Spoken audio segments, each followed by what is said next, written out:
അവിടെ ചെന്ന് അദ്ദേഹം ക്യാൻറ്റീനിൽ ചെന്ന് ഭക്ഷണം കഴിക്കാൻ ക്ഷണിക്കുമ്പോൾ ഇല്ല, ഞാൻ രാഷ്ട്രീയമായി നിങ്ങളോട് വിയോജിപ്പുള്ള ആളാണ്, ഒരു കാരണവശാലും ഇതിൽ പങ്കെടുക്കില്ല എന്ന് പറഞ്ഞ് ബഹിഷ്കരിക്കാൻ എൻ്റെ രാഷ്ട്രീയ സംസ്കാരം അനുവദിക്കുന്നില്ല, കേരളത്തിൻ്റെ രാഷ്ട്രീയ സംസ്കാരവും അനുവദിക്കുന്നില്ല എന്നാണ് എൻ്റെ വിശ്വാസം. പാർലമെൻറ്റ് മന്ദിരത്തിൽ പാർലമെൻറ്റ് സമ്മേളനം അവസാനിക്കുന്ന ദിവസം പ്രധാനമന്ത്രിയുടെ ഓഫീസിലേക്ക് അദ്ദേഹം കാണാൻ ആഗ്രഹിക്കുന്നു, ചെല്ലാൻ ആവശ്യപ്പെടുന്നു. ഞാൻ അവിടെ ചെല്ലുന്നു. അവിടെ ചെല്ലുമ്പോൾ മറ്റ് പാർലമെൻറ്റ് അംഗങ്ങൾ അവിടെ ഉണ്ട്. അദ്ദേഹത്തിൻ്റെ ഓഫീസിലേക്ക് ചെല്ലുമ്പോൾ അദ്ദേഹം തന്നെ വന്ന് ഞങ്ങളെയും കൂട്ടി ലിഫ്റ്റിൽ കയറ്റി ക്യാൻറ്റീനിൽ പോകുന്നു. പാർലമെൻറ്റിൻ്റെ 1-ാം നിലയിലുള്ള ക്യാൻറ്റീനിൽ പോകുന്നു.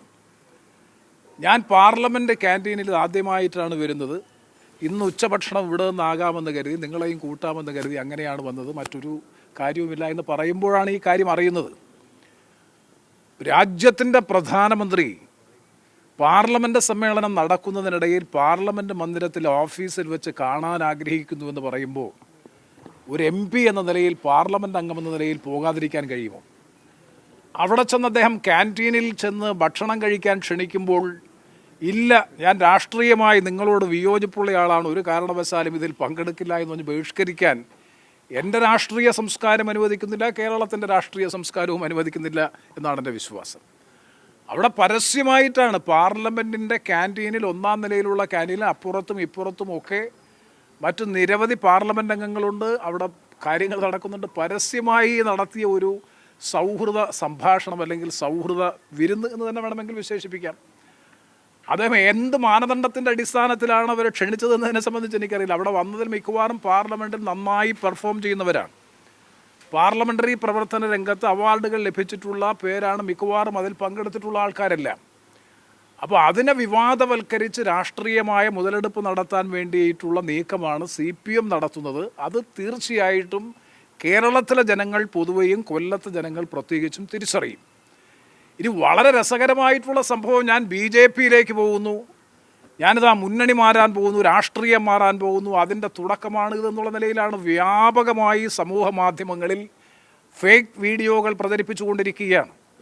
ഞാൻ തീരുമാനമെടുക്കുമ്പോൾ എല്ലാവരെയും അറിയിക്കുമെന്നുള്ള നിലയിൽ പോലുമുള്ള എൻ്റെ പേരിലുള്ള ഫേക്കായിട്ടുള്ള വ്യാജ വീഡിയോകൾ CPM സൈബർ വിഭാഗത്തിൻ്റെ ആഭിമുഖ്യത്തിൽ, നേതൃത്വത്തിൽ വ്യാപകമായി പ്രചരിപ്പിച്ചുകൊണ്ടിരിക്കുകയാണ്. ഹീനമായിട്ടുള്ള പ്രചരണമാണ് CPMൻ്റെ നേതൃത്വത്തിൽ നടത്തിക്കൊണ്ടിരിക്കുന്നത്. അതിനെ തീർച്ചയായിട്ടും കേരളത്തിലെ കൊല്ലത്തെ ജനങ്ങൾ തിരിച്ചറിയുമെന്ന കാര്യത്തിൽ സംശയം വേണ്ട. നിങ്ങൾ മനസ്സിലാക്കേണ്ടത് 1:45 മണി 2 മണിയോടുകൂടിയാണ് വിളിക്കുന്നത്. 2:30 മണി 2:45 ആയപ്പോൾ ഞങ്ങൾ ലഞ്ച് കഴിഞ്ഞു, അവിടെ നിന്ന് ക്യാൻറ്റീനിൽ നിന്ന് പിരിഞ്ഞു. അവിടെ എല്ലാവരും ഉണ്ട്.